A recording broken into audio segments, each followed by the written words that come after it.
les membres des institutions publiques, messieurs les représentants des forces de défense et de sécurité, monsieur le procureur auprès du DGI Ouagadougou, monsieur le commissaire Panéfo, je voudrais prendre la parole au nom du président du conseil d'administration pour souhaiter la bienvenue à tous ceux qui ont pu effectivement faire l'effort de faire ce déplacement-là et répondre à l'invitation du CQDJ dans le cadre de cette activité. Nous sommes vraiment très contents de vous recevoir aujourd'hui. Il s'agit d'une série d'activités que le CQDJ a pris l'habitude de mener.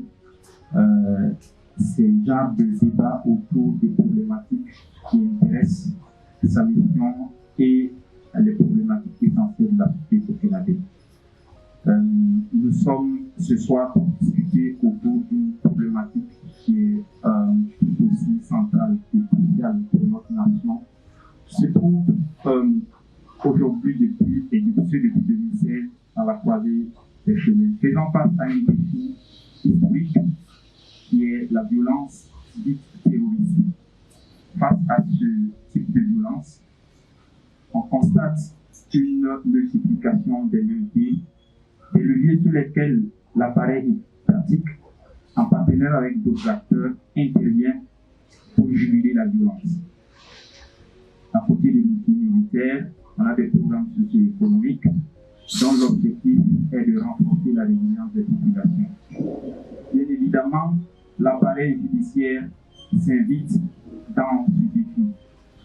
Parce que nous savons que parmi les 3 types de réponses que j'ai cités, l'appareil judiciaire a été le premier levier qui a été mobilisé avec, en l'occurrence, depuis 2006, une loi sur la répression des infractions antiterroristes.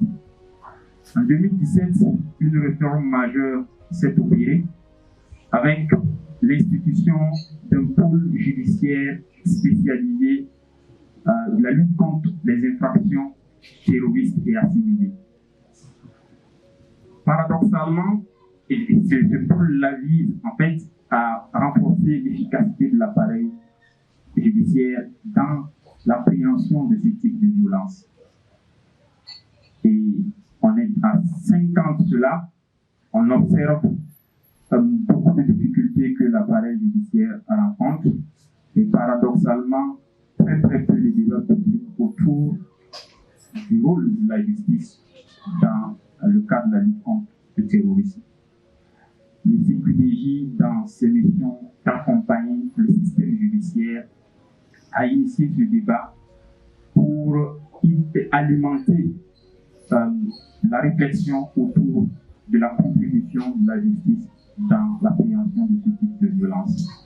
Nous avons la chance d'avoir des acteurs avec nous qui sont au cœur de ce dispositif et qui ont accepté volontiers, après avoir lu notre invitation, le terme de référence, de venir contribuer à ce débat public. Je voudrais vraiment les remercier de tout cœur.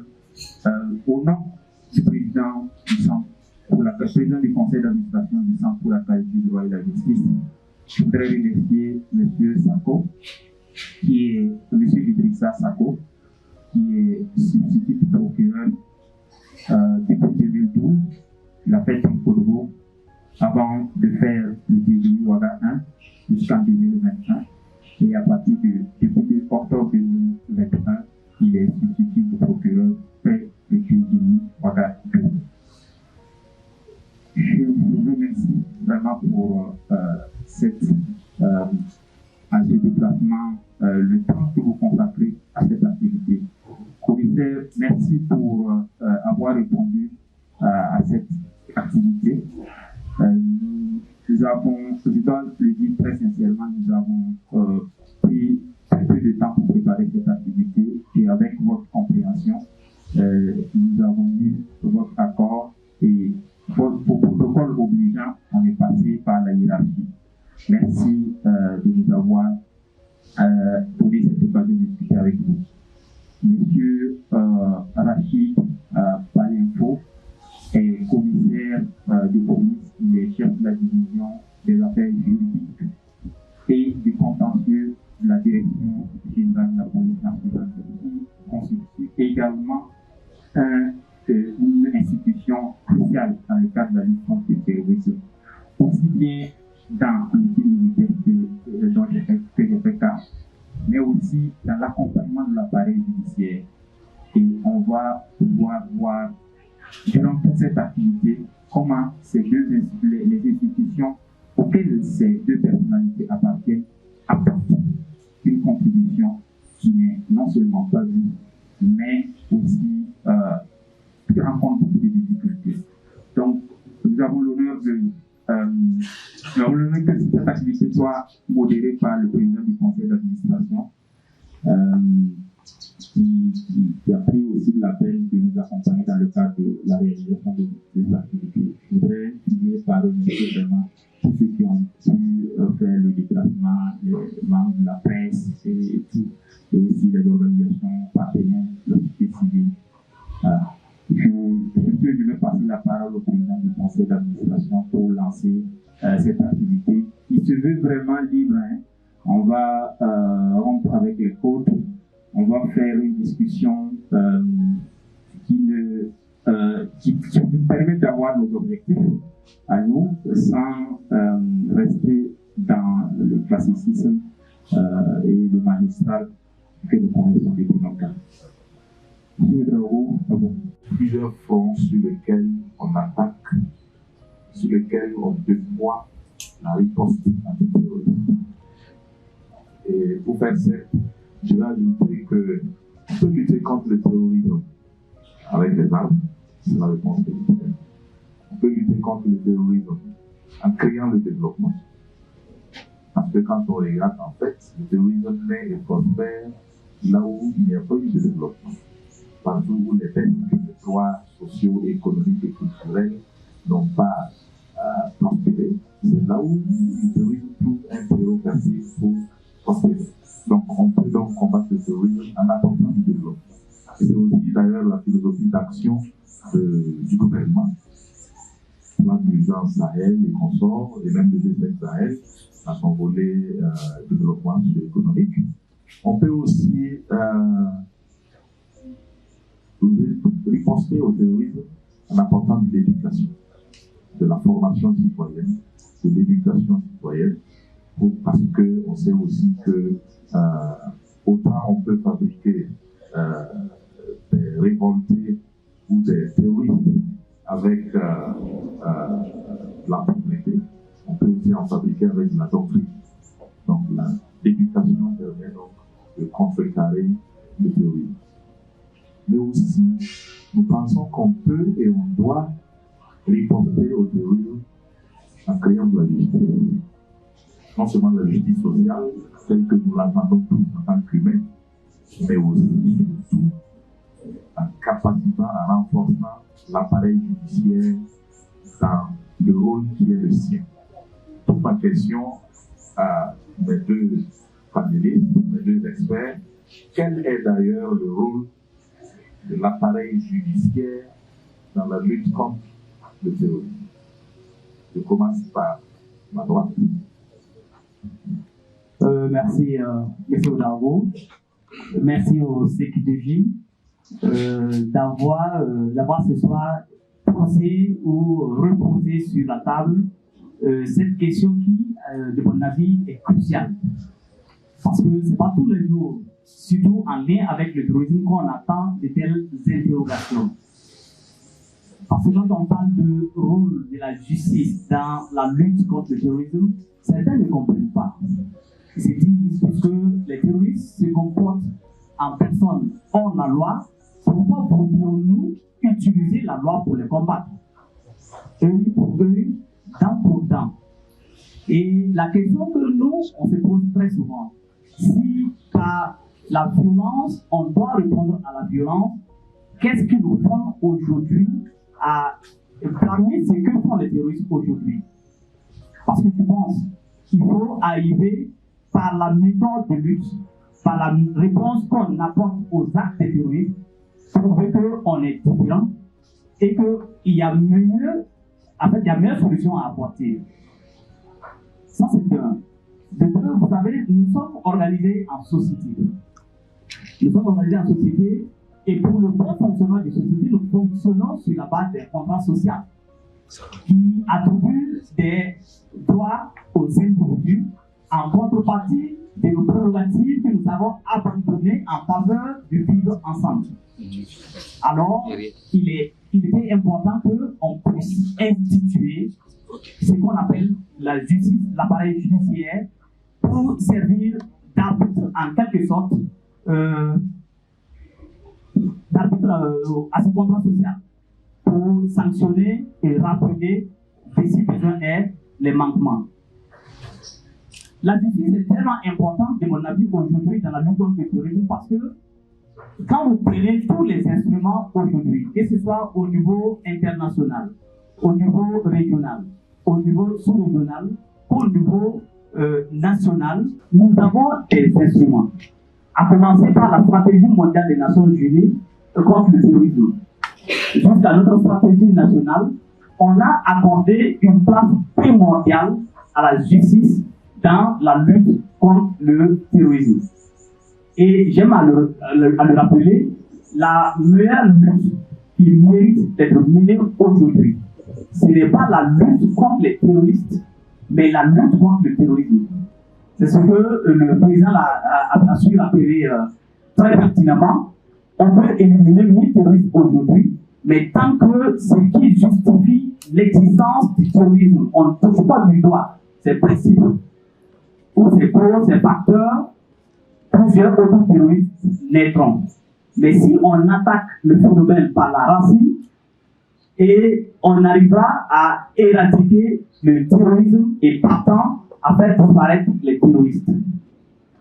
Merci beaucoup, M. Sako. Pour que l'expert de gauche puisse aussi en dire, je vous coupe la parole à ce niveau et je lui renvoie la question d'une autre manière. Comment la justice lutte-t-elle contre le terrorisme? Comment? Une question. Voilà. Avant d'en arriver là, il me plaît tout d'abord quand même de saluer l'initiative. Cette initiative s'inscrit dans ce que nous appelons la police de proximité, c'est-à-dire réunir des acteurs différents, mais qui vivent un problème commun et qui réfléchissent ensemble pour trouver des solutions. Et c'est en ce genre d'action que l'on construit la paix. Voilà. Cela nous amène à réfléchir, à nous poser des questions sur notre façon d'être, sur notre façon de faire, sur notre façon de faire les choses, envie de les poliser pour aller de l'avant. Et comment justement la justice contribue? Avant aussi d'en arriver là, je dirais d'abord, à titre introductif, je suis porteur de tenue. Voilà. Qui dit tenue, bon, on voit les armes, on voit l'intervention. Ce qui n'est pas faux. Mais chez nous, on aime le dire, en fait, on fait la guerre avec les armes, mais on fait la paix avec les mots. Voilà. On fait la guerre avec les armes, mais on construit la paix avec les mots. Moi, je n'ai jamais vu une guerre qui s'est terminée avec des armes. On commence avec des armes. À un moment donné, les gens vont se parler et ils construisent la paix. Parce que pour en arriver là, il faut se parler. Il faut accepter consentir des choses. Il faut accepter mettre chacun devant sa responsabilité. Et si on y arrive, voilà, on peut construire une paix durable. Voilà. La justice, vu que c'est d'elle qu'on parle, c'est quoi la justice? Pour commencer. Voilà. Est-ce la justice sociale, développementale? Est-ce la justice institutionnelle? Est-ce la justice traditionnelle?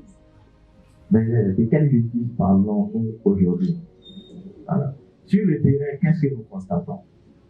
Nous constatons une justice institutionnelle qui est là, qui a ses acquis, qui a ses valeurs, qui a aussi, peut-être, je dirais, des incidents, parce que faut critiquer. Voilà.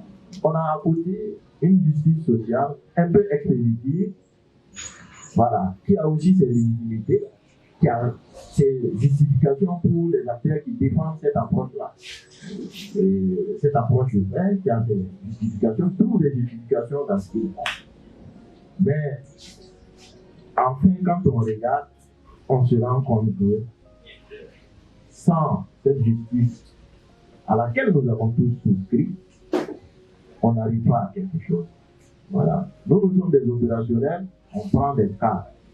Aujourd'hui, on ne peut plus se cacher cette vérité-là. Je prends le centre-nord. Si le terrorisme y est arrivé, c'est parce que quelque part dans le fond, il y a un problème de justice qui s'est posé. Voilà. Je pense que si on avait résolu le problème d'un point de vue justice, je vais dire justice institutionnelle, mais aussi justice sociale, c'était pas évident qu'on en soit là. Voilà. C'est pour vous dire que la justice est là pour dire les droits. Voilà. Nous sommes dans une société organisée, une société qui a des règles, une société qui demande justement aux individus qui la composent de respecter ces règles-là. Bien évidemment, il faut un organe de veille pour s'assurer que les gens ne violent pas ces règles. Ou du moins apporter du répondant quand il y a violation de ces règles-là. Et la justice a cette mission. Quand je dis justice, c'est tout l'appareil judiciaire, y compris justement le monde des magistrats, mais aussi à côté tous ces auxiliaires qui interviennent pour la manifestation de la vérité et justement pour qu'on puisse dire le droit. Donc la justice, son rôle, c'est de dire le droit. Voilà. Terrorisme, nous avons quatre axes. C'est la prévention, c'est la protection, c'est l'intervention, c'est la répression. Voilà. Donc la justice arrive au niveau de la répression. Mais dans la justice, on ne faut pas voir que le côté répressif parce que la justice a une dimension sociale. Voilà, on en parle peu et dans les maisons d'arrêt, on constate bien cela. Et c'est la question de la résocialisation. La personne qui est auteur d'une infraction, que ce soit droit commun, que ce soit une infraction terroriste. Donc, c'est cela qu'il faut regarder. Et maintenant, voir quels sont justement les mécanismes à ce niveau et comment on peut faire pour qu'il y ait beaucoup plus, les gens aient beaucoup plus confiance justement à nos appareils, à nos institutions et qu'ils ne s'adonnent pas à la justice privée. Ça aussi, c'est une grande interrogation. Nous allons débattre ensemble parce que beaucoup parlent, que ce soit sur l'appareil judiciaire, que ce soit sur les forces de l'ordre, il y a pas mal de reproches. Merci, commissaire Palpo. Je viens maintenant vers vous, public, pour clore cette première question. Comment la justice contribue-t-elle dans la lutte contre le terrorisme? On parle ici, les deux panélistes ont campé le décor, il s'agit de la justice institutionnelle. Il s'agit de l'appareil judiciaire. Quel est le rôle de l'appareil judiciaire dans la lutte contre le terrorisme? Le micro est à vous, je vais prendre maximum deux réponses ou deux questions sur l'intervention et on reviendra pour une deuxième question. Merci aux panélistes, merci à l'ensemble des gens qui sont présents. Moi, ce contrôleur est fait par le ministère du droit. Ça me desservit du suivi psychologique et la prison de votre sécurité. L'administration pénitentiaire est en tout cas un maillon de la justice. Je voudrais en fait apporter aussi ma contribution dans ce sens. Pour notre part, nous avons pour mission de veiller à l'exécution des sentences pénales. Nous avons également pour mission de sécurité publique et aussi pour mission de la réinsertion sociale des présumés terroristes.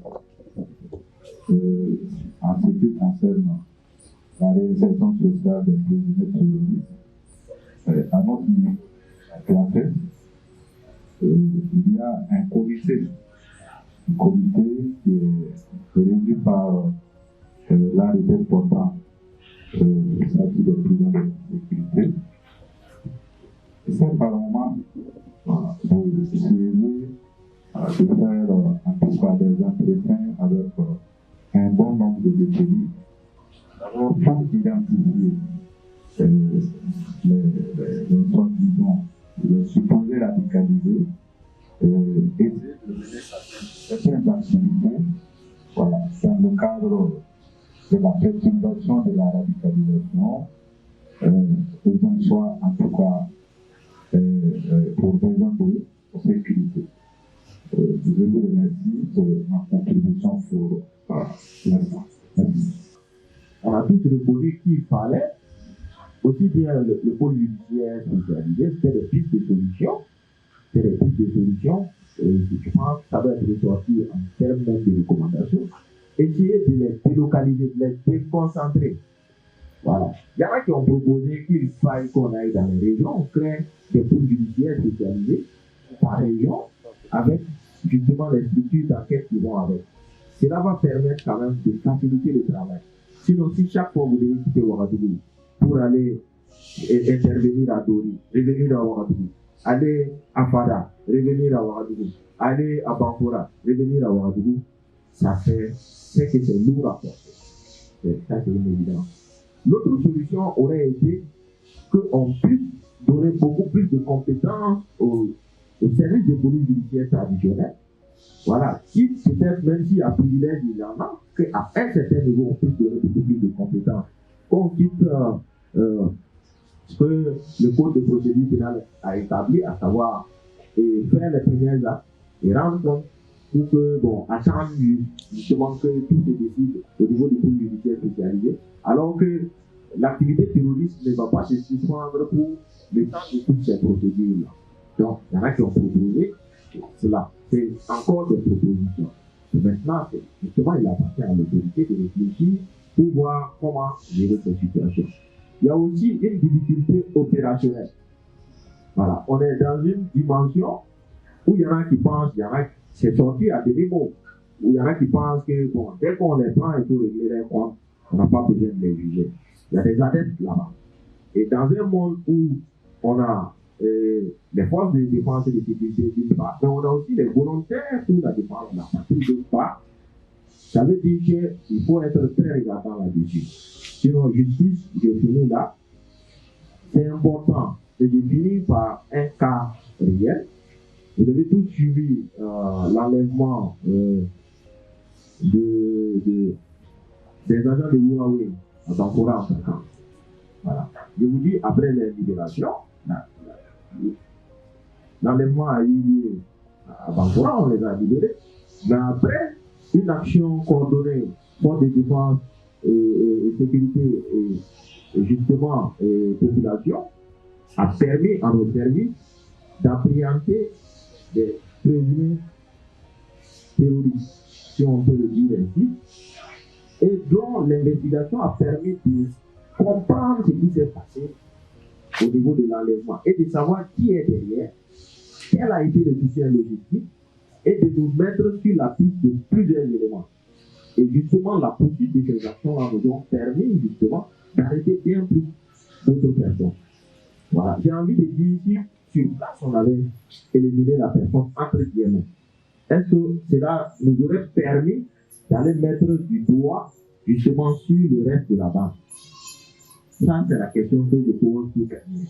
Merci, commissaire Pareto. C'est la question qui me permet justement d'aborder la troisième. Pour ce qui est de la deuxième question, je ne donnerai pas la parole au public, parce qu'il s'agissait en réalité des contraintes de l'appareil judiciaire dans sa réponse antiterroriste. La troisième question, c'est celle de l'efficacité de la réponse judiciaire. De sorte que la population se demande est-ce qu'il faut vraiment juger les terroristes, puisqu'on a mis les moyens, on n'a pas assez de moyens pour le faire, il y a tellement de contraintes comme celles qui ont été citées, Et aussi, une certaine pensée estime que le terrorisme est en elle-même la négation des droits humains, la négation du droit à la vie. Il faudrait y aller avec les mêmes moyens. Maintenant, on a le président de la Commission des droits humains qui est là, qui pilote une institution qui est au cœur donc, de cette réponse à la lutte contre le terrorisme dans son volet justement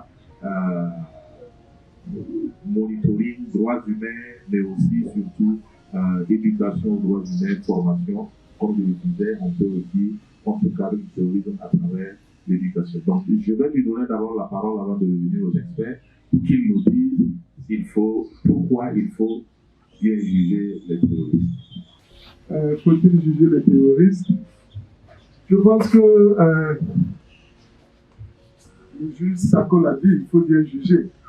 Maintenant, la question qui se pose, c'est qu'à l'heure actuelle, est-ce que le contexte est vraiment favorable à la justice dans le cadre de la lutte contre le terrorisme?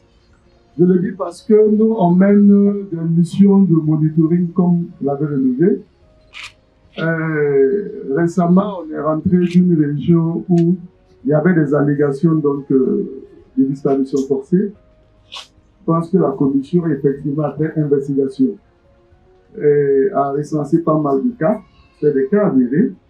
On est en cours de discussion avec les autorités militaires. Mais il y a une question quand même récurrente qui se pose. C'est la question donc, de la surpopulation carcérale.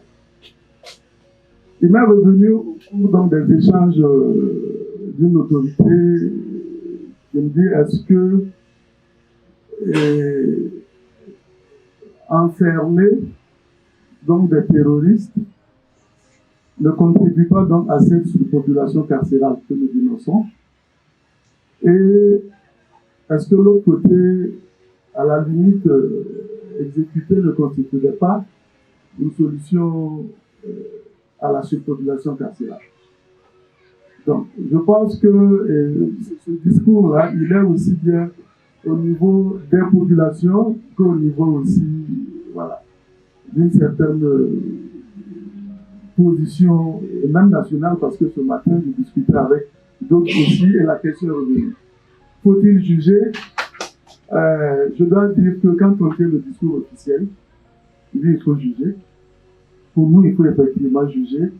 Mais dans le fond et sur le terrain, ce qui se passe, je pense que les gens trouvent d'autres types de justice, la justice expéditive, que de se conformer à ce qu'on a signé comme engagement en matière des droits humains. Voilà le commentaire que moi je voulais faire sur ce point. Très bien. Merci. Merci beaucoup, M. le Président. Si je peux me permettre, juger, ce n'est pas forcément emprisonner. Juger, c'est faire passer la personne au procès. Parce que le code aussi prévoit naturellement des mesures alternatives à la prison. Et on a des expériences dans d'autres pays comme au Niger où il y a le centre d'accueil des repentis du terrorisme. Je crois qu'il y a une expérience qui est en train d'être menée là-dedans ici, au Parlement. Mais la question reste. Parce que il y a parmi nous ici dans l'Assemblée des acteurs de la société civile et sur le terrain, les populations de leur vie. Vous, les droits de l'hommiste, là, c'est vous qui nous empêchez de lutter contre le terrorisme. C'est vous qui défendez les terroristes. Laissez, on va les faire. Quelle est la réponse que vous pouvez leur apporter? D'où la pertinence de la question. Pourquoi il faut juger les terroristes au lieu de les faire, comme on le dit? Oui, merci. Et je pense que la réponse, elle est évidente. La réponse est oui. Oui, d'abord, parce que nous sommes dans un état de droit. Et l'état de droit, c'est que tout le monde est soumis à l'autorité de la loi. Et quand on dit, est-ce qu'il faut juger les terroristes? Pour moi, la question est-ce qu'il faut juger des personnes suspectées de terrorisme? Parce que c'est quelqu'un qu'on a interpellé, rien ne prouve que la personne est coupable. Et comment on établit sa culpabilité? Et c'est dans ce cas que la loi nous donne suffisamment d'éléments, moyens, pour pouvoir établir si X ou Y est coupable ou non. Donc, poser la question, vu que quand on pose la question de savoir est-ce qu'il faut juger les personnes suspectées, c'est comme si la question revenait à se demander est-ce qu'il faut établir la culpabilité des personnes sur lesquelles ne pèsent que des soupçons. Donc, puisque nous sommes dans un état de droit, il faut les juger. Et pour l'anecdote, je ne vais pas donner de nom, mais il vous souviendra que des années passées, au début du phénomène terroriste, le pôle était submergé, le pôle judiciaire était submergé. Parce que quand on vous regarde, votre appartement, vos traits, ainsi de suite, vraisemblablement, vous êtes un terroriste et on pouvait faire. Et le travail de l'appareil judiciaire, c'était quand même de réunir quelques éléments, les éléments à même d'apprécier l'implication de la personne dans les faits qui lui sont reprochés. Et il arrivait qu'on nous défaite des gens, et sur le champ, en fait, le bébé qu'on vous présente, il n'y a absolument rien à prouver. Il n'y a absolument rien. Et il y a des gens comme ça pour lesquels on a ouvert des informations qu'on a poursuivies, et il y a des autres, il y a des gens pour lesquels manifestement il n'y avait rien qu'on a libéré. En son temps, les gens, il y a eu beaucoup de classement de temps. Et c'était monté jusqu'au haut niveau pour dire qu'il y a beaucoup de terroristes qui ont été faits et que, en quelque sorte, la justice sabotait l'activité de lutte contre le terrorisme. Jusqu'à ce que, entre-temps, il y ait des enquêteurs qui aient été suspectés eux-mêmes de faire du terrorisme. C'est pas aller loin, parce qu'on a vu que les faits sur lesquels ces accusations reposaient n'étaient pas lourds. Avoir par exemple le numéro de contact téléphonique d'une personne suspectée dans votre téléphone, est-ce que c'est suffisant pour dire que vous êtes un terroriste? Parce que, jusqu'à preuve du contraire, je ne pense pas qu'il est écrit sur le front de quelqu'un qui est terroriste. Et on le devient. Je peux avoir un ami de longue date qui à un certain moment devient terroriste, et alors que j'avais son contact, je ne vais pas toujours son contact, et je ne suis pas censé savoir. Donc après ça, quand même les gens ont été compris. Donc c'est pour dire combien il est nécessaire de juger. Ensuite, puisque nous sommes dans un état de droit, il faut éviter l'arbitraire de la puissance publique. Un collègue disait à un enquêteur un jour, ça c'était surtout relativement au délai de garde à vue. Puisqu'on était regardant, il leur a dit, bon, faisons l'effort, on comprend les difficultés, on comprend vos contraintes, mais faisons l'effort de respecter ces délais-là. Parce que si ces délais ont été prescrits, c'est bien pour quelque chose. Et ces personnes que vous détenez aujourd'hui, rien ne prouve que ces personnes sont coupables. La célérité, le droit à voir sa cause connue avec célérité en justice, c'est aussi un droit de l'homme. Et l'enquêteur lui disait en sortant que, écoutez, monsieur le juge, c'est parce que vous êtes dans des conditions où vous ne comprenez pas ce qui se passe. Est-ce que vous ne pouvez pas être beaucoup plus indulgent? Et le collègue dit, et je pense que c'est pertinent. Et vous voyez, vous et moi, ce qui nous permet aujourd'hui d'arrêter quelqu'un et d'amener la personne en justice, c'est la loi. Sinon, ce n'est pas évident que la personne que vous arrêtez aujourd'hui, si c'est de corps à corps, vous puissiez faire quelque chose, vous puissiez le terrasser. Vous puissiez la terrasser.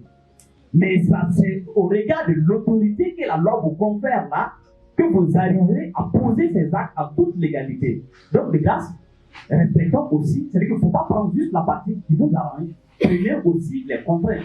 C'est vraiment un corpus total, on n'a pas à faire le distinguo. Ensuite, le procès pénal, surtout ici, la justice permet de situer les responsabilités dans leur juste proportion. On a des mécanismes de droit aujourd'hui. Il y a des gens qui ont été pris dans des situations compliquées, flagrantes. Et après des enquêtes bien poussées, on se rend compte qu'en fait, on s'est trompé dans l'appréciation des faits. Il y a peut-être des causes de non-imputabilité, des causes d'irresponsabilité, c'est vrai que ça a été juridique, mais la loi liste des circonstances. Lorsque ces circonstances sont réunies, une personne qui a, même quand bien même elle a posé les actes, on peut dégager sa responsabilité. Quelqu'un qui ne suit pas de ses facultés, par exemple, mentales. Est-ce que vous gagnez, la société gagne quelque chose à envoyer cette personne en prison parce qu'elle a commis un acte répréhensible alors même qu'elle n'est pas consciente de cet acte qu'elle a posé. Vous prenez un mineur. La question s'est posée. Je ne sais pas si les droits humains sont au courant certainement, puisque actuellement on est en train d'élaborer une stratégie de prise en charge des mineurs recrutés par les groupes terroristes ou extrémistes violents. Parce que nous avons souscrit à des engagements. Je prends notamment le principe, les principes de Paris, où il est stipulé qu'en principe, tous les enfants recrutés par les groupes terroristes ou extrémistes violents ou les groupes armés, ainsi de suite, devraient être considérés comme des victimes. Parce que je ne vois pas un enfant qui est assis, un enfant de 13 ans, 14 ans, avec il a quelle compréhension aujourd'hui au point d'avoir une conviction et de prendre des armes contre son État ou contre un État tiers. Mais aujourd'hui, il y a eu des grincements des dents. Il y a eu des grincements des dents. Mais cet enfant, si on avait une chose à faire, la place idéale, c'est pour. C'est de travailler à le resocialiser ou c'est de l'envoyer en prison avec les risques de radicalisation, ainsi de suite. Voilà aussi un des intérêts.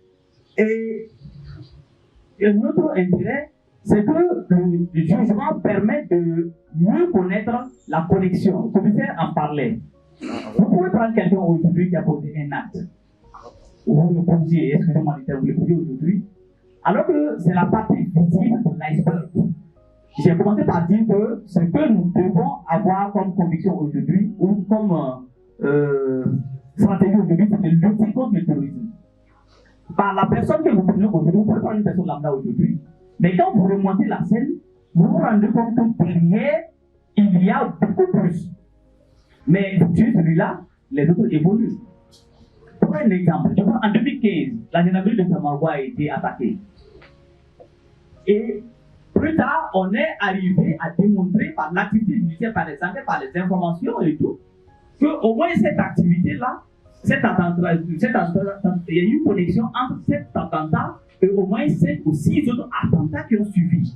Des personnes ont été arrêtées, certains ont été jugés, d'autres sont en attente d'être jugés, ainsi de suite. Et on a pu éviter des plans beaucoup plus sophistiqués dont les conséquences seraient beaucoup plus dommageables si ces attentats se réalisaient.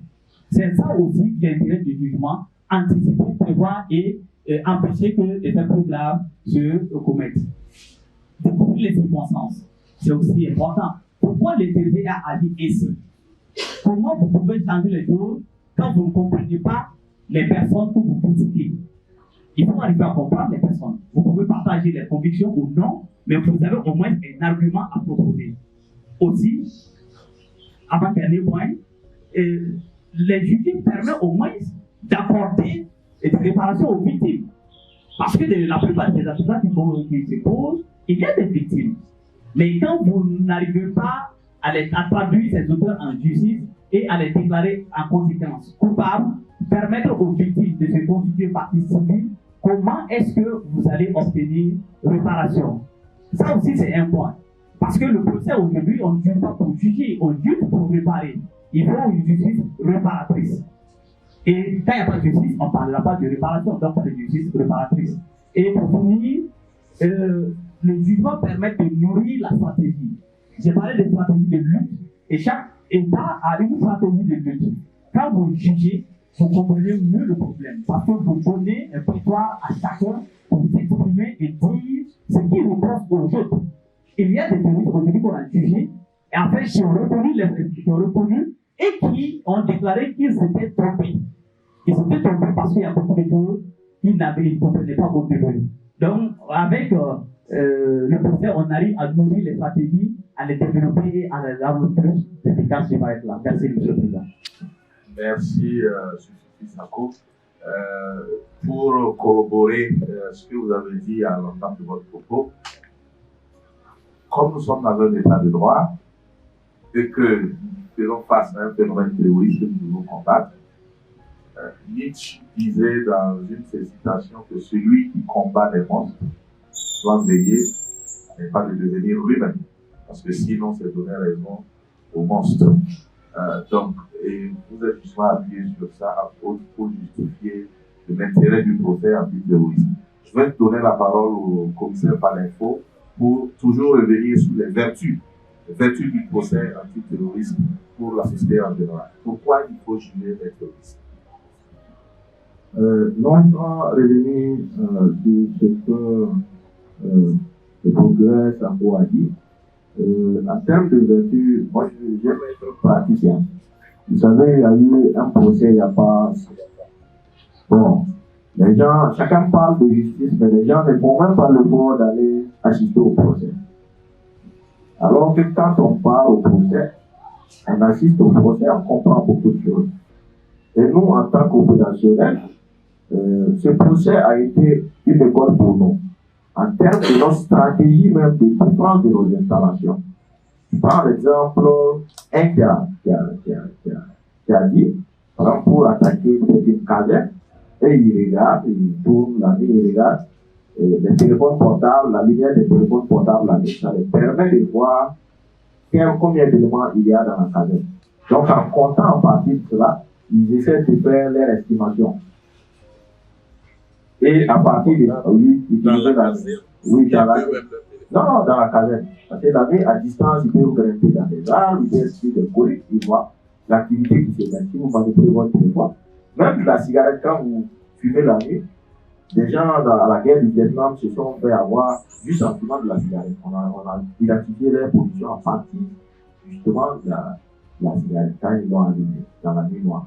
Donc, avec le téléphone, on voit la lumière, on sait un téléphone, une personne, un téléphone, une personne. On essaie d'évaluer un peu, il y a combien de personnes.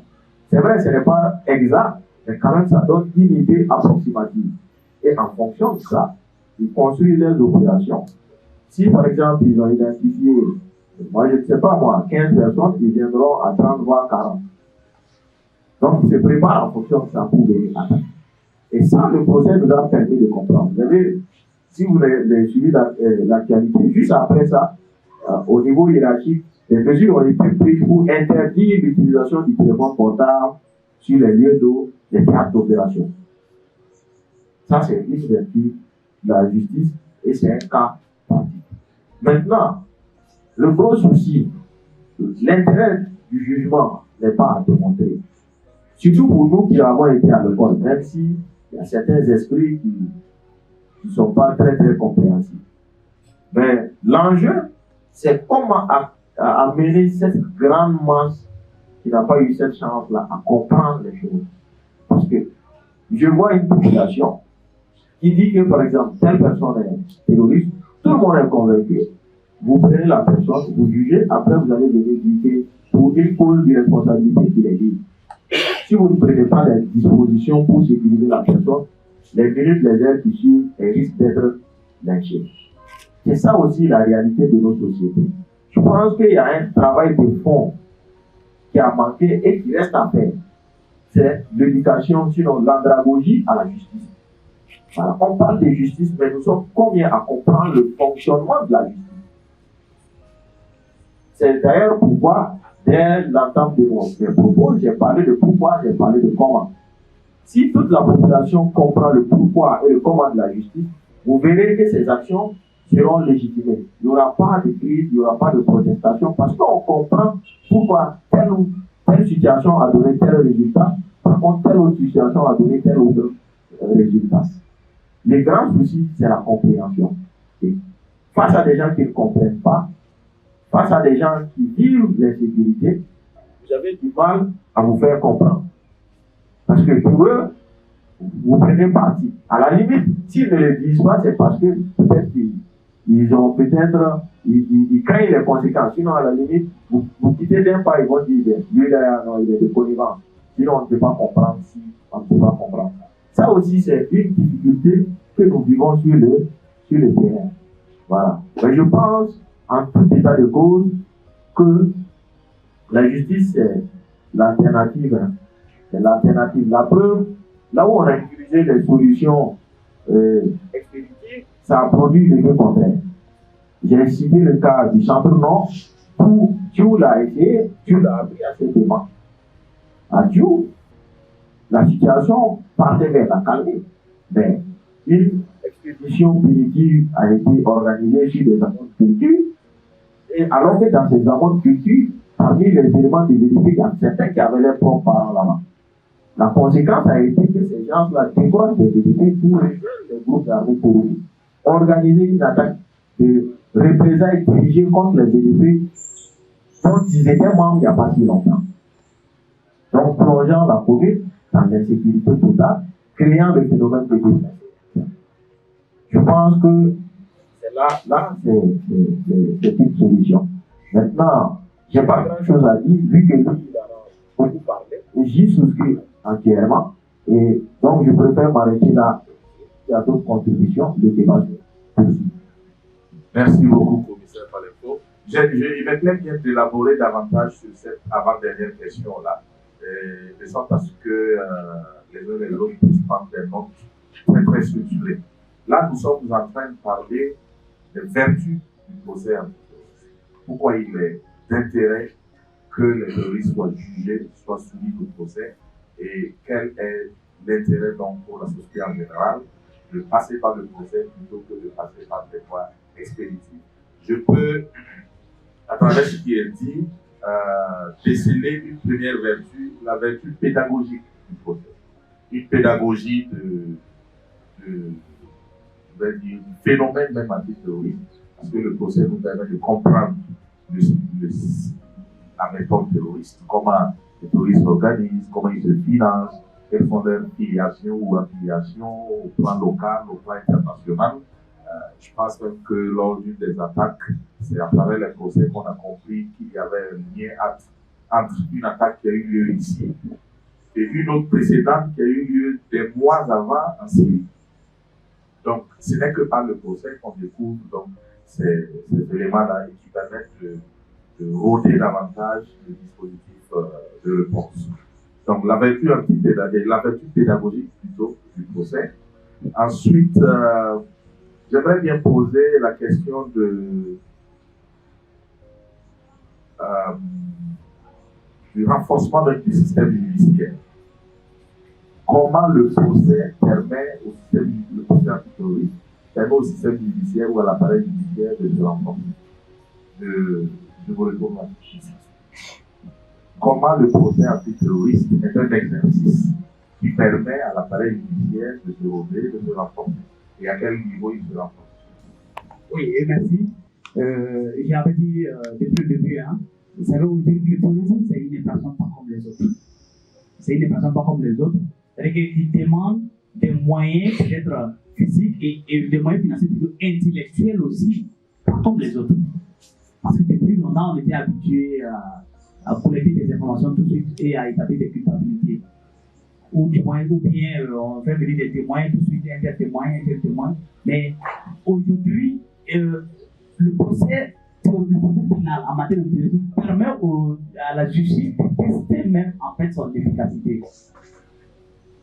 Et je le disais à un moment, le code de procédure pénale un nouveau code a été adopté.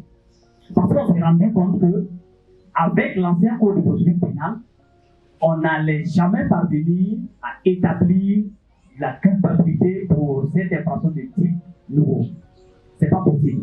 Donc après des expériences qu'on a eues dans d'autres pays dont on s'est inspiré, on a compris qu'il fallait sophistiquer le mode d'administration de la preuve en matière pénale, pour le terrorisme, si vous voulez. Par exemple, les techniques spéciales d'enquête dont vous parlez, qui sont en quelque sorte, ou qui peuvent être une intrusion dans l'intimité de la vie privée de certaines personnes. Voilà, on était obligé à ce moment d'introduire ces techniques-là parce qu'on se disait que c'était une question de sécurité publique et que cela en valait la peine, quand bien même c'est des techniques qui ont été. On a mis beaucoup de garde-fous à ces techniques-là. Parce qu'aujourd'hui, on ne peut pas se lever, parce que le juge on ne peut pas se lever aujourd'hui, ou le procureur, parce qu'il est fou nécessaire, mettre quelqu'un sous écoute. Il faut une ordonnance judiciaire. Et même en phase d'enquête, les enquêteurs à un certain moment peuvent suspecter des gens et ils ne peuvent pas se lever de profit et d'initiative, mettre les personnes sous écoute ou sur les filets, les mettre sous surveillance, ainsi de suite. Il faut une ordonnance judiciaire. C'est-à-dire qu'à un certain moment, la justice a compris, on a mesuré l'intérêt de la sécurité publique et c'est qu'on avait à sauvegarder en commettant une intrusion dans la vie privée de certaines personnes dans certaines circonstances et l'intérêt de la sauvegarde de la sécurité publique on avait une histoire. Donc, c'est dit que le procès éprouve la justice et lui permet plutôt de s'améliorer. Et ça, c'est d'un côté. Aussi, aujourd'hui, on a compris, les acteurs ont compris aujourd'hui qu'il était nécessaire de se former. On a eu des cas où des personnes ont été traduites devant des tribunaux qui ont refusé de parler. Vous jugez, on vous dit, telle personne, voilà ce que la personne a fait. On l'amène devant vous, tout le monde dit oui, la personne est coupable, la personne est coupable. Et en droit, on dit tout ce qui a été fait depuis l'enquête préliminaire, depuis le cabinet d'études d'instruction, c'est qui vaut, c'est ce qui est dit devant le tribunal. Mais il arrive, il dit qu'il ne parle pas. Qu'est-ce que vous faites? Et vous avez l'obligation aussi d'établir les faits qui vont parvenir à élargir l'intéressé ou à le déclarer coupable et ensuite le condamner. Donc, aujourd'hui, le procès pénal aujourd'hui permet à l'institution judiciaire de s'améliorer, de réadapter les méthodes, de revoir les textes et d'ajuster les manières de faire. Merci. Merci, substitut Sako. Commissaire Paléfo, comment le maillon police judiciaire dans l'appareil judiciaire intervient en matière donc, de procédure pénale ou en matière de procès antiterroriste, et comment cette intervention de la police judiciaire permet de renforcer la justice de façon globale. En matière de police judiciaire, nous sommes à disposition des autorités judiciaires. Pour le dire, nous agissons en amont à travers les enquêtes. Voilà.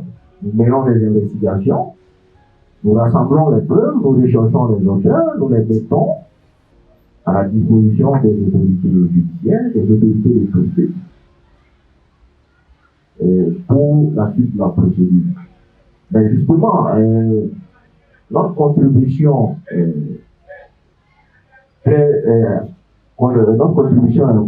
énorme parce que quand on dit c'est la force publique, c'est à la force publique d'aller au front, c'est à la force publique de croiser les frères, c'est à la force publique de se protéger les populations, essayer autant que peu d'arrêter le délinquant même quand il est armé.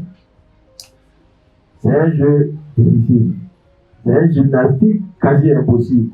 Parce que le tout, moi je le dis, nous parlons pendant un bout de temps, mais l'opérationnel, il n'a que quelques secondes pour décider. Et de son jugement peut être peut-être un résultat efficace ou bien une condamnation pour l'éternité. Ça, c'est la difficulté majeure. Mais le tout, c'est que justement, dans ces fonctions-là, il a été mis à leur disposition à travers des outils juridiques, des cadres nouveaux d'engagement dans la police judiciaire, c'est-à-dire des enquêtes sociales, juridiquement. Matériellement, même si les outils d'accompagnement de mise en œuvre, les outils de mise en œuvre traînent le pas, quand même des efforts sont consentis pour améliorer la façon de faire. Et cela se constate sur le terrain. L'inexpérience qu'on avait au début des attaques, on ne l'a plus aujourd'hui. De telle manière qu'on est en mesure de savoir qu'un chef terroriste, en 2019, a séjourné dans une localité. Au moment où il séjournait, on était déjà informé. Et il a su malheureusement qu'on était informé, il n'a pas duré, il s'est tiré. Donc c'est pour vous dire qu'on est à un niveau d'information très avancé grâce à l'expérience des procès. On a un schéma organisationnel en perpétuelle mutation grâce à l'expérience des procès. On a nos modules de formation qui subissent des changements grâce à l'expérience que nous avons justement des cadres d'enquête du procès qui sont engagés du côté de la justice. Voilà. l'un dans l'autre, nous sommes des acteurs de premier plan et qui doivent aller au bout, qui doivent s'échauffer, mais qui doivent trouver les moyens, comme je l'ai dit, produire des résultats et arrêter sans être tué, arrêter sans tuer la victime, autant que faire se peut, arrêter les délinquants même point qu'il est alors qu'il peut tirer sur vous. Voilà. Donc, Dieu merci, il y a des cadres qui ont été fixés pour l'engagement de ces points, aussi pour l'utilisation des armes. Voilà. C'est vrai que c'est difficile, mais je pense que si nous respectons chacun ses règles, nous arriverons à de meilleurs résultats. Sinon, la police judiciaire est là, elle a beaucoup de difficultés. Difficultés des locaux. Voilà, nous avons des bâtiments qui sont vieux, qui ne sont pas renouvelés, des bâtiments qui ne sont pas adaptés à la nature même de la mission. Parce que les missions d'investigation aussi des éléments terroristes ne devraient pas se faire dans les mêmes locaux que les investigations ordinaires. Ça, il y a une difficulté infrastructurelle qui va falloir résoudre. Il y a aussi les moyens logistiques. On vous dit, il y a attaque par-ci. Vous devez vous y rendre. Vous n'avez pas de téléphone, vous n'avez pas d'appui aérien. Vous n'avez peut-être même pas de carburant pour y arriver. Donc derrière, il y a une population en détresse qui va manquer de confiance en vous parce que vous n'avez pas eu les moyens nécessaires et suffisants pour lui venir en secours au moment où elle avait le plus besoin de vous. Donc ça peut créer des distensions dans vos rapports. Même si derrière, c'est vrai que les questions de secret, on ne s'ouvre pas. Mais il y a beaucoup de gens qui vivent des difficultés.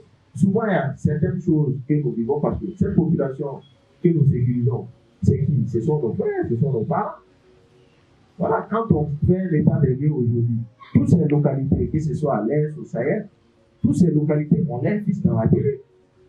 Je ne pense pas que quelqu'un qui est dans la télé, qui est ressortissant d'une localité, soit content qu'il y ait des situations pareilles chez elle. Voilà. Donc, c'est ce discours-là aussi qu'il faut apporter à la population pour qu'elle puisse comprendre l'action de nos forces de l'ordre, pour qu'elle puisse comprendre qu'on a des retards d'équipement en termes de retards de réalisation infrastructurelle, des retards d'équipement de 1960 que nous tenons et que nous devons corriger le tout actuellement pour pouvoir faire face à ce qui nous arrive. C'est ça le véritable problème. Merci, commissaire Palenfo. Pour le public, je vous renvoie maintenant la parole. Ok, merci. Moi, c'est contrôleur GSP de la Haute de Samba, commandant de brigade, et puis à la MACO. Parlant de l'intérêt du plan des présumés terroristes, il faut dire que nous qui sommes permanemment avec ces présumés-là, bon, ils sont notés effectivement qu'à la MACO, la MACO est quelques présumés terroristes également. Nous qui vivons permanemment avec eux là-bas, il faut dire que le jugement permet à l'entourage même de ces présumés qui sont là, et certains de découvrir que leur parent a été vraiment fautif ou bien a commis vraiment des actes de terrorisme. Puisque leurs parents qui viennent les rendre visite, il y a certains qui ne disent pas la vérité à leurs parents, de sorte à ce que ça reporte même ces parents qui sont dans les localités différentes et ces gens-là sont facilement réplicables.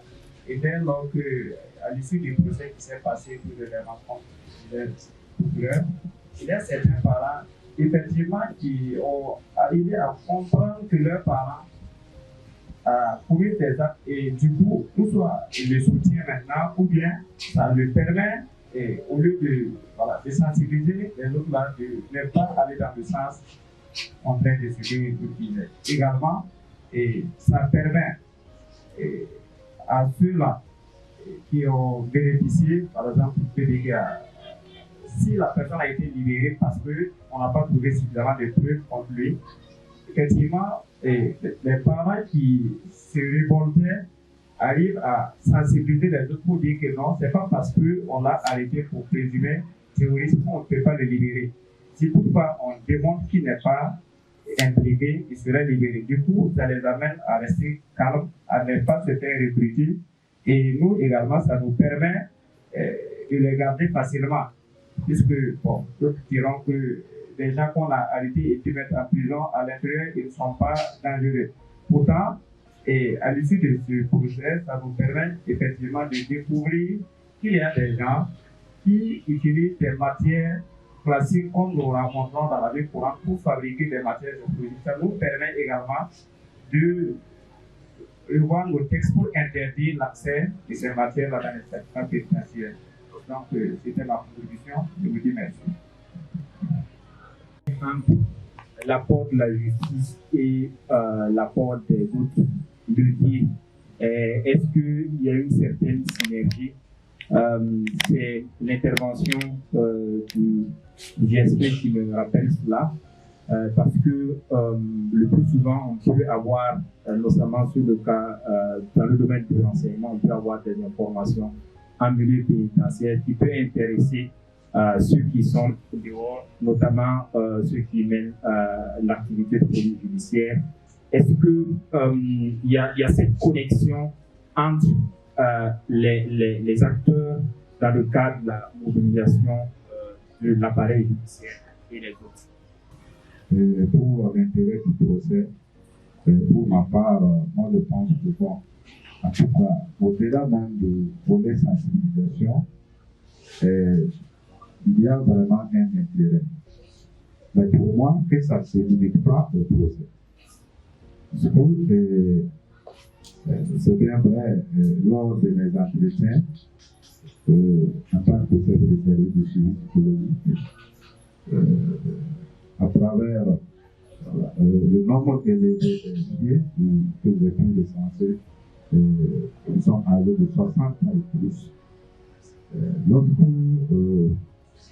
certains sujets reviennent sur les conditions dans lesquelles ils ont été arrêtés et de pas ce qu'ils ont fait, le plus souvent nous voyons qu'en fait, il s'agit donc de nos valeurs sociales cardinales, souvent qui ont entraîné certains sujets dans, en tout cas, cette histoire de présumé terrorisme, c'est-à-dire l'hospitalité. Il y en a qui ont eu, en tout cas, à héberger des gens, à recevoir des gens qui étaient peut-être de passage, que ce soit, voilà, une personne ou deux, et donc, en fin de compte, ce n'est pas les actes que la personne a posés qu'on remonte les enquêtes et en même temps il est compris. Je sais que, en tout cas, pour ces questions, un procès doit pouvoir peut-être en tout cas soulager ces derniers-là. Maintenant, moi je dis que pour moi l'intérêt doit aller au-delà du procès. Pourquoi? Il est condamné. Maintenant, qu'est-ce qu'il faut faire pour vraiment sa rédemption sociale? C'est ça qui est vraiment important. Voilà. La rédemption sociale des présumés terroristes est très importante. Le processus à travers lequel nous pouvons arriver vraiment à réinsérer ces présumés terroristes peut en tout cas nous amener à comprendre le pourquoi c'est en tout cas donné à la violence.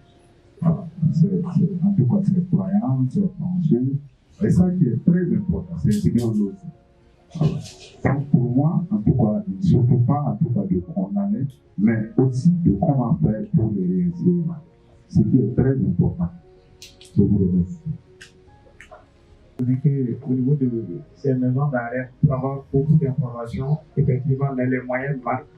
Les moyens conventionnels, comme il a tantôt souligné, parler de table d'écoute, des trucs comme ça, lors des communiqués.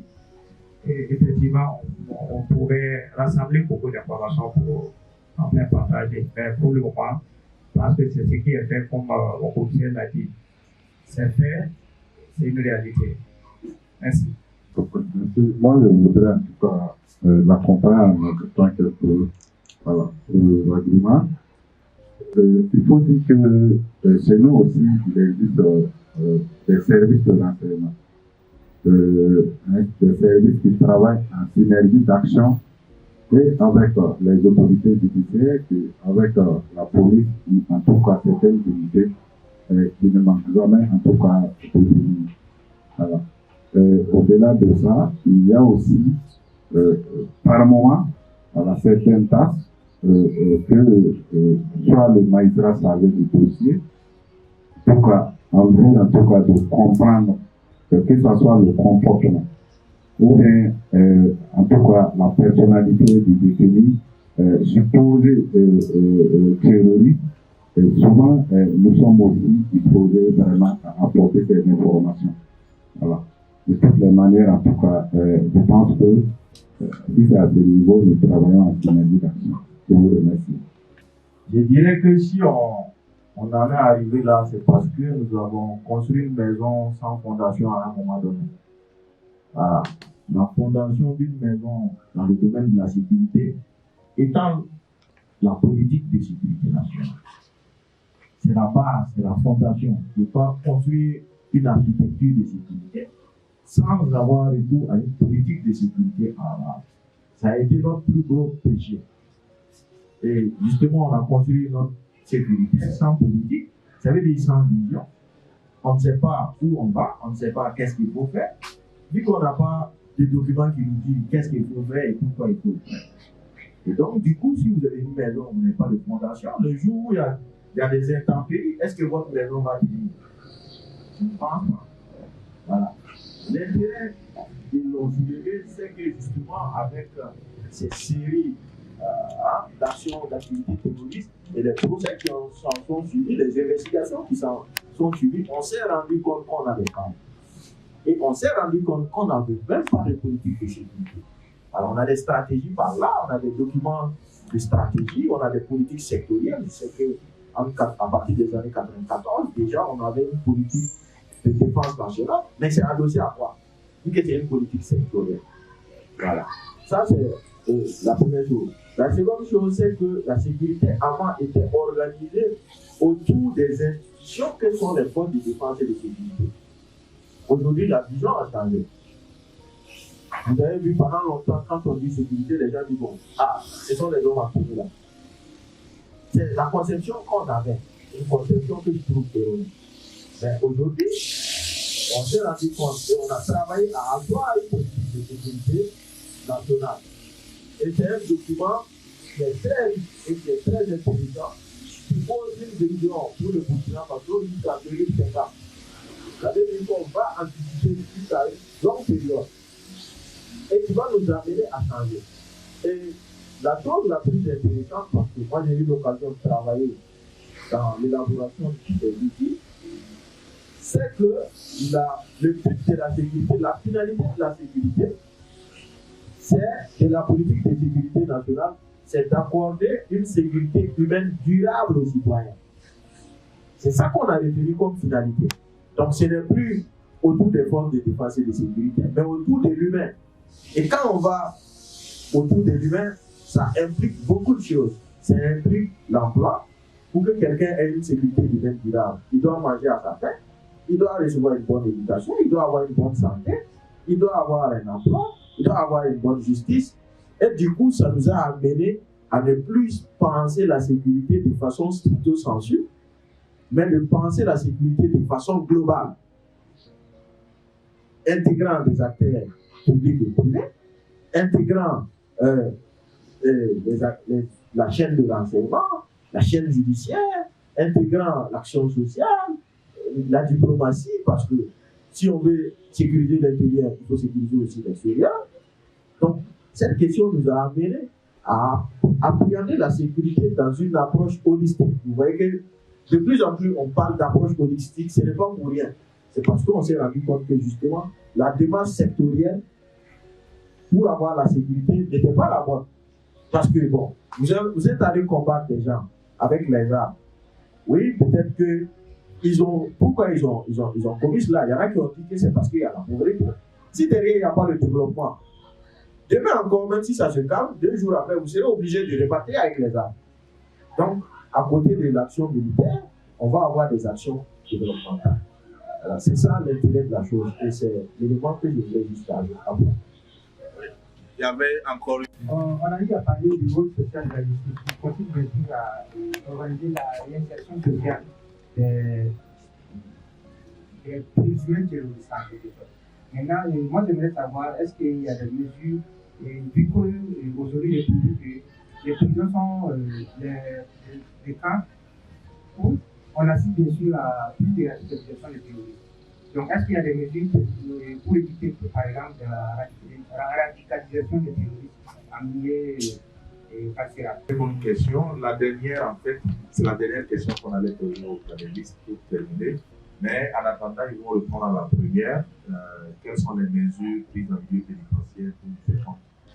En ce qui concerne les différentes mesures saisies en tout cas au sein de l'ACF, je vous disais tantôt c'est un comité d'évaluation, de classification et de déclassification. En fait, la finalité de ce comité, c'est de pouvoir trouver des talents de la réinsertion sociale des prévenus pour mener des activités. Et parmi ces activités, nous avons des activités de suivi individualisé, c'est-à-dire recenser les signes de la radicalisation, identifier les supposés radicalisés. Il y a encore des activités que nous menons comme activités de sensibilisation de la radicalisation. Les activités de sensibilisation de la radicalisation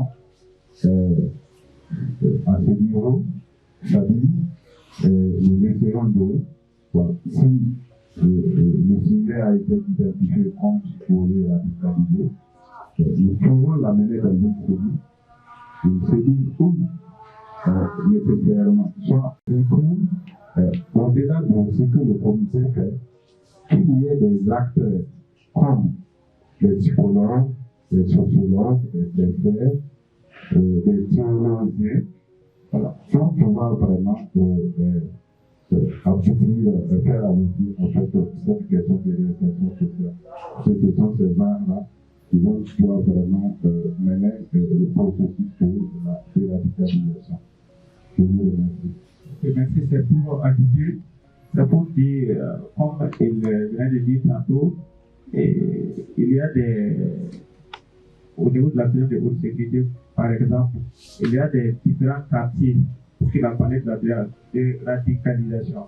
Il y a des différents quartiers de très haute sécurité, en fonction de la dangerosité du présumé. Et là, c'est à travers le travail de ce comité qui permet de réorienter ou bien de positionner ces personnes-là dans ces différents quartiers. Et à l'issue de ce positionnement, il y a maintenant ce travail dont il a tantôt parlé de psychologues, voire des cultes, c'est-à-dire les différents représentants religieux qui viennent pour des prêches, des sensibilisations, de sorte à pouvoir vraiment détruire cette question de radicalisation qui existe en ces personnes-là. C'était pour ajouter, merci.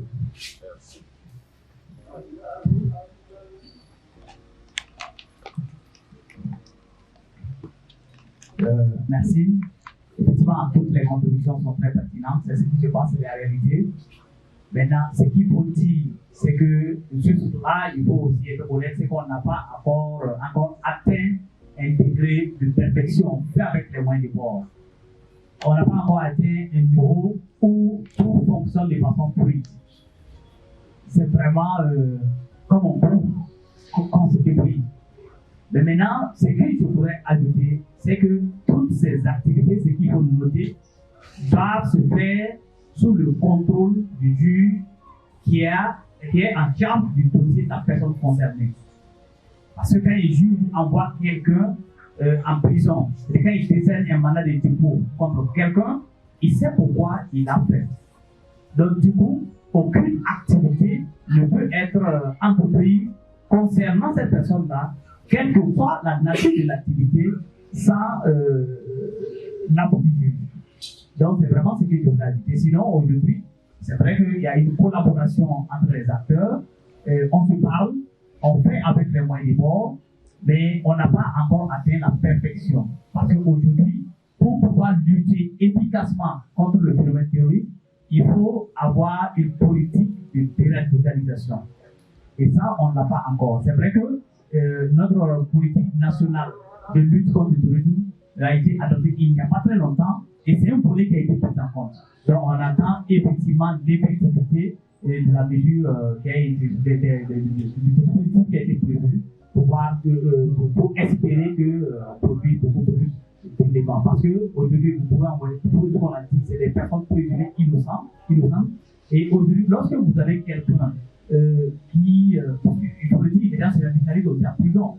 Quelqu'un qui s'est radicalisé en prison, et en fait, ce pourquoi il est parti, vous n'avez pas pu établir sa culpabilité, ou bien vous avez établi sa non-culpabilité. Vous ne pouvez pas dire, c'est vrai qu'il n'est pas coupable, mais au regard de celui en prison, il s'est radicalisé, il faut le retenir. Donc, il faut qu'on arrive à un niveau, à un certain moment, à repenser la politique. Ces gens de personnes-là, qu'est-ce qu'il faut faire?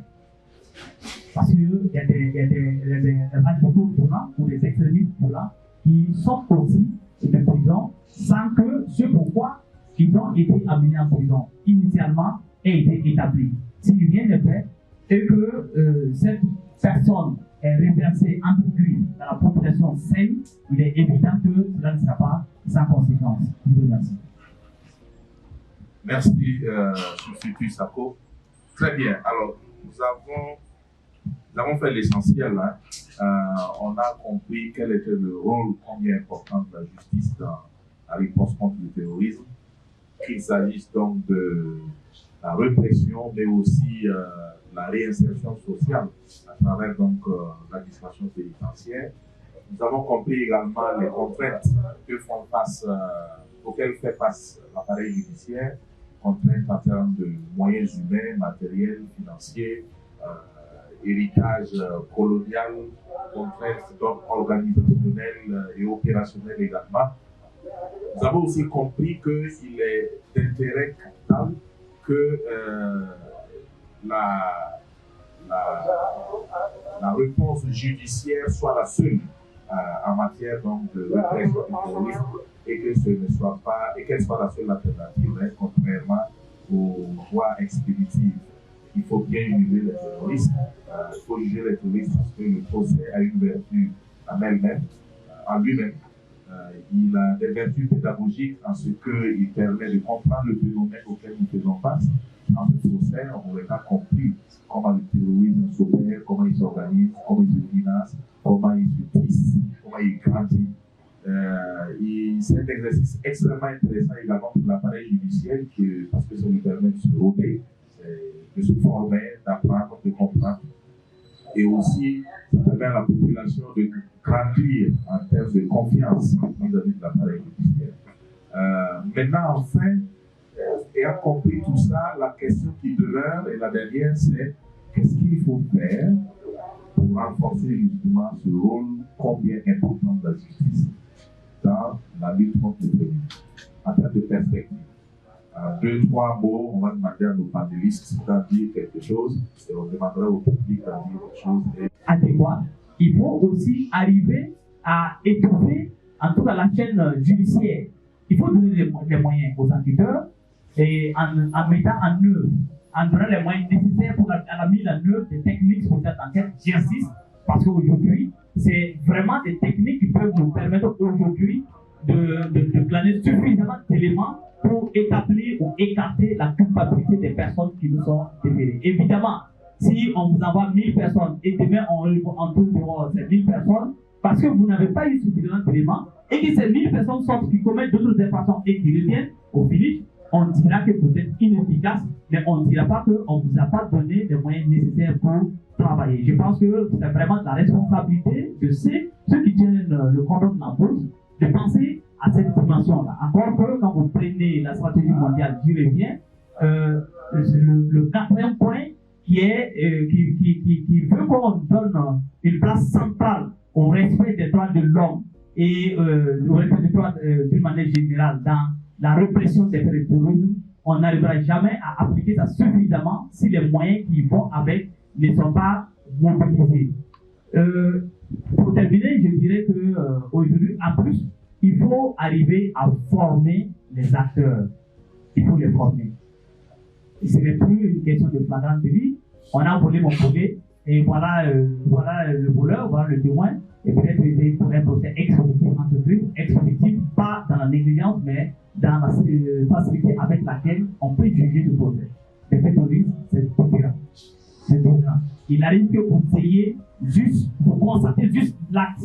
Et de l'acte, on vous demande de remonter à ceux-là qui ont commis cet acte, à ceux-là qui ont financé l'acte, aux instigateurs, à rassembler tous les éléments, ceux qui ont été facilités d'une manière ou d'une autre. On n'arrivera jamais à faire cela si les moyens nécessaires ne sont pas mis à la place, à la disposition plutôt des acteurs.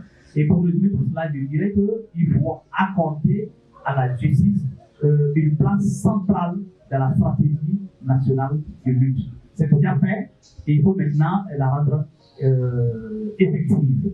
Si vraiment on aura effectif tout ce qu'on a prévu dans notre stratégie nationale qui s'inscrit dans la stratégie sous-régionale, la stratégie régionale et la stratégie mondiale, je pense qu'on aura une justice acceptée et acceptée parce qu'elle est efficace. Parce qu'elle ne sera jamais acceptée si elle n'est pas efficace. Si on doit juste garder les gens comme s'ils étaient à l'hôtel, après les libérer, et après ils repartent en pèlerinage pour retourner plus tard en prison, ainsi de suite. Non seulement si on continue dans cette lancée, personne ne sera en sécurité. Peut-être que demain, en plus de demander qu'on exécute, c'est là qu'on arrête, on demandera peut-être de boucler les juridictions et puis voilà.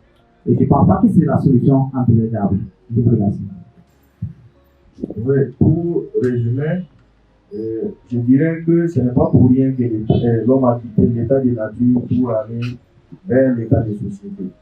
S'il est allé vers l'état de société, il a sacrifié une partie de ses libertés, c'est pour avoir de la protection, c'est pour avoir de la sécurité. Et cette sécurité, on ne peut pas l'avoir dans un milieu où il y a de l'injustice, dans un milieu où la justice n'a pas sa place.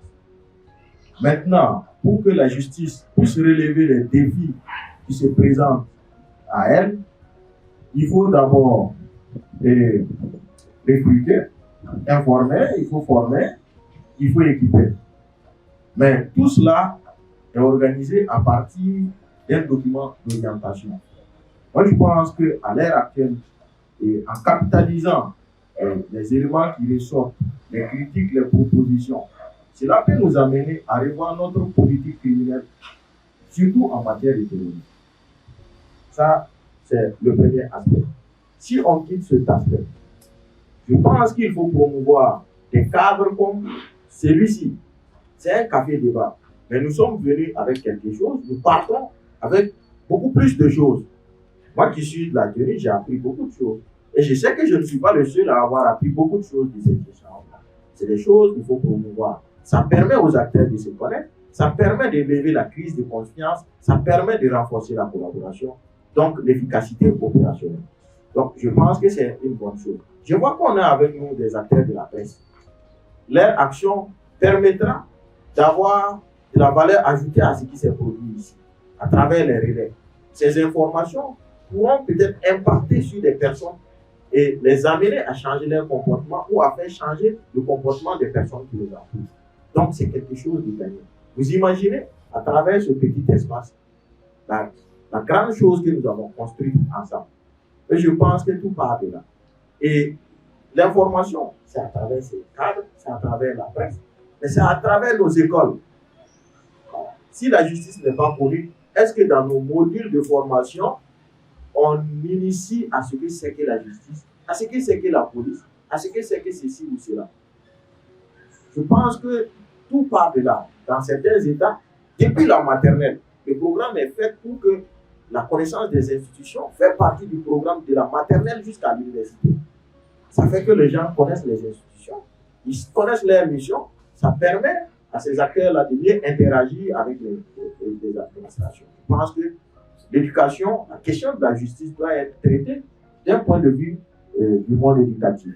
Maintenant, je disais, quand on a fait le point, on voit qu'il y a beaucoup de difficultés. Il y a des problèmes de personnel. Je pense que là, il y a lieu de voir, de planifier un programme de recrutement. Voilà, il ne faut pas recruter pour recruter.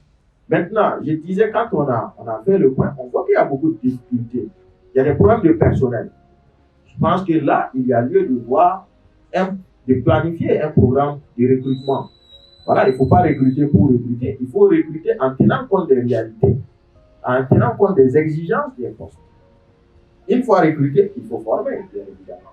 Former pour qu'il n'y ait pas d'abus. Si derrière il y a des abus, surtout du côté des acteurs de l'État, c'est parce que quelque part, la formation, au-delà même de la formation, l'éducation pose problème. Parce que si vous êtes mal éduqué depuis votre famille, c'est pas la tenue qui va vous changer. Hein. Donc nous avons tous intérêt qu'au Burkina, les gens qui quittent l'école deviennent des citoyens, qui serviront avec honneur et patriotisme ou qu'on les enverrait. Ça, c'est important. En fait, il y a des questions d'infrastructure qui se posent. En termes de quantité, mais en termes de qualité. Sinon, en termes de sécurité.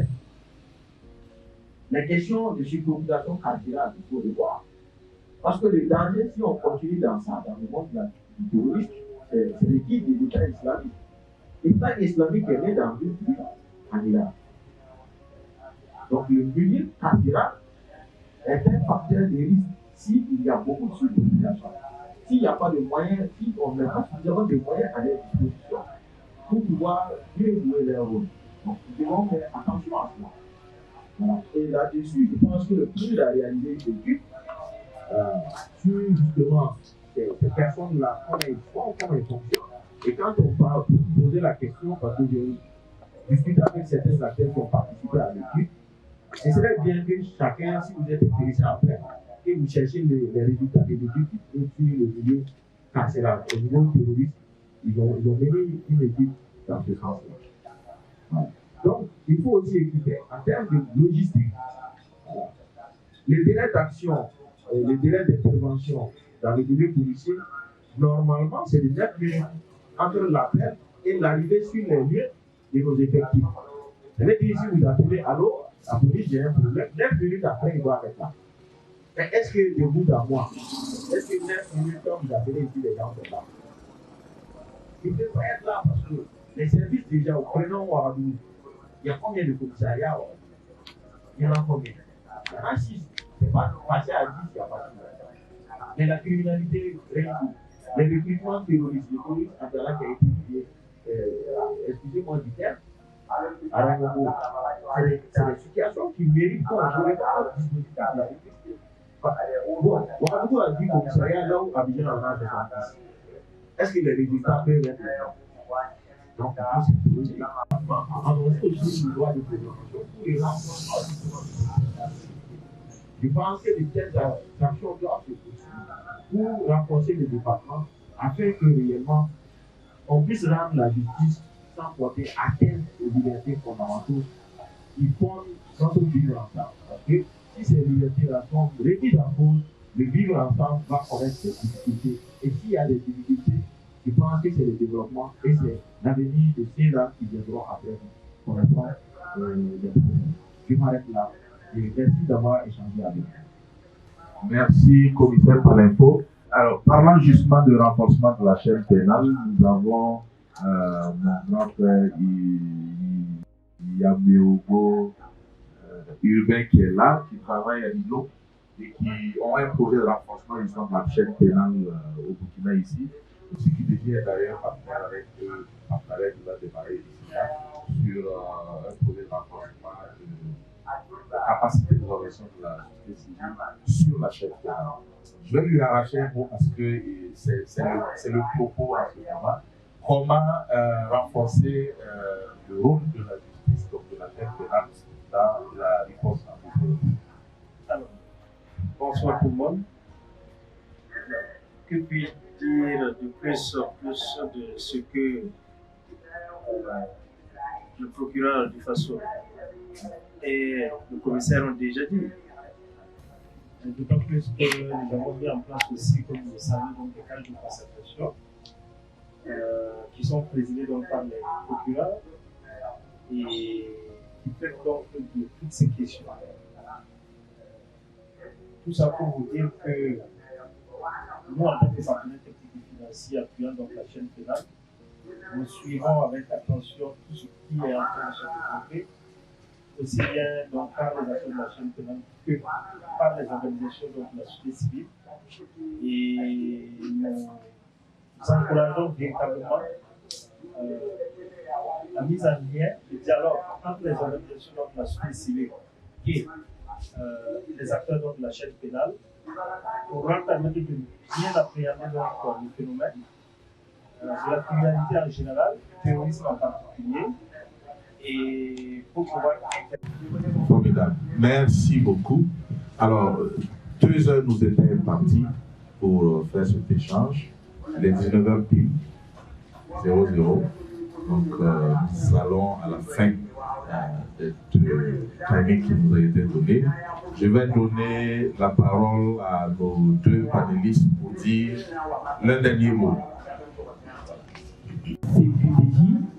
Dès l'entente que vous l'avez dit, il est vraiment important que des questions aussi cruciales puissent être posées sur la table. La contribution de la justice dans la lutte contre le terrorisme est tellement importante qu'aujourd'hui, vous savez, la société civile, votre voix porte le plus en termes de sensibilisation. Quand vous parlez, vous touchez plus de personnes. Et moi, qui suis issu de l'institution judiciaire, vous savez, généralement, nous ne parlons pas beaucoup. Nous ne parlons pas beaucoup, si bien que ce que nous faisons est parfois méconnu. Parfois, nous faisons du travail formidable, mais seulement les autres ne peuvent pas savoir si l'information ne leur est pas portée. C'est déjà quelque chose que vous, en tant que société civile, vous puissiez avoir imaginé cela et puis savoir que c'est vraiment nécessaire de poser la question sur la table. Et aujourd'hui, je le dis, le phénomène terroriste est un phénomène nouveau. Et on a vu les hautes autorités aujourd'hui qui ont dit quand on parle de terrorisme, on ne parle plus de droit. Et sachant que les droits humains sont inhérents à la personne et ils sont plutôt imprescriptibles et ils sont inaliénables. Quel que soit le fait qu'on ait commis, on ne perd pas ces droits humains. On ne perd pas ces droits humains. Donc il est important qu'au moins aujourd'hui on puisse échanger. Et j'espère vraiment que ce qu'on a dit aujourd'hui touchera le plus de personnes et que vous aurez davantage d'accompagnement pour organiser des débats comme cela, parce que c'est aussi votre rôle social. Sensibiliser, interpeller, faire des recommandations. Je dirais tout simplement merci à tous, parce que quoi qu'on dise, nous sommes dans une même société aujourd'hui. Si nous réussissons tous. Et si nous devons sombrer, nous allons sombrer tous. Et je pense que cette deuxième hypothèse n'est pas envisageable. On est alors obligé de se donner les moyens de faire confiance à nos institutions qui peuvent être imparfaites mais perfectibles. Et si vous, avec vos suggestions, vous pouvez accompagner, si avec vos conseils, vous pouvez sensibiliser, faire des recommandations, je pense que c'est l'État tout ensemble qui gagne. Et je vous remercie vraiment et de l'honneur que vous nous avez fait. Et merci beaucoup et je pense que très prochainement on se retrouve. Merci bien, M. Ouédraogo. Je suis un peu attristé de savoir que l'heure est déjà épuisée, le temps imparti est déjà épuisé. Le sujet est tellement intéressant qu'on n'a pas vu le temps passer, malheureusement. Je vois que ça m'a l'air d'être, en tout cas pour moi, c'est une première, mais j'espère que ça ne sera pas la dernière. Parce que l'initiative est pertinente, l'initiative est à saluer. L'initiative mérite d'être solidarisée. Le sujet est d'actualité. Le sujet est une préoccupation nationale. Donc, je vous encourage à aller de l'avant. Je vous encourage à tenir ce genre de cadre-là un peu partout. Si réellement les partenaires sont là qui peuvent accompagner, pour que quand même le débat soit inscrit à l'ordre du jour dans les différentes régions. Ça va apporter beaucoup. Ça va amener à ce que nous appelons une prise de conscience. Et actuellement, c'est ce que nous recherchons. Quand tout le monde sera au même niveau de compréhension, vous verrez que les choses vont aller plus facilement. Quant à nous, nous sommes là pour vous accompagner. Nous sommes venus ce soir, nous serons toujours là quand nous serons sollicités. Que ce soit sur ces questions, que ce soit sur d'autres questions sur lesquelles nous pouvons parler. Si ce n'est pas de notre compétence, peut-être ceux dont c'est de compétences viendront échanger avec vous. Il suffit de demander. Parce qu'il nous appartient en tant qu'État, on a compris, on ne peut pas rester cloîtré dans notre milieu et puis se faire comprendre. Ce n'est pas possible. Il faut sortir. Et quand il y a des sujets d'actualité comme ça, nous serons toujours là avec vous et nous vous encourageons à aller de l'avant. Je le sais, la crise, comme on le dit, ça fait partie du processus de construction normale d'un État. Il n'y a pas cet État-là qui n'a pas connu la crise. L'Europe qui se vante de la paix était en guerre hier.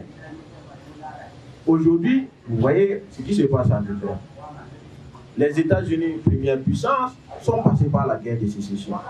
La Chine, qui vient en force, a connu sa partie de crise, a connu la domination. Qui sommes-nous, pays africains, pour dire que nous allons naviguer comme ça, dans une eau calme, jusqu'à arriver justement à l'émergence? Je ne pense pas.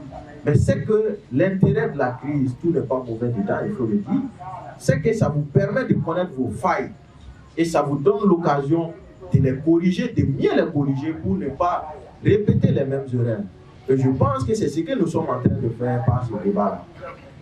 Je suis trop bavard, c'est un défaut. Et comme le disait un ancien Premier ministre, celui qui parle doit avoir pitié de celui qui l'écoute. Je pense que je vais m'arrêter là pour que demain vous ayez envie encore de m'écouter. Je vous remercie. Alors, je suis également heureux que vous soyez là et que vous ayez participé. Merci pour votre contribution. Je veux dire merci également au procureur Sako et au commissaire Palinfo. Je vais les pigaper. Merci beaucoup, procureur. Merci, commissaire. Merci à vous également, public.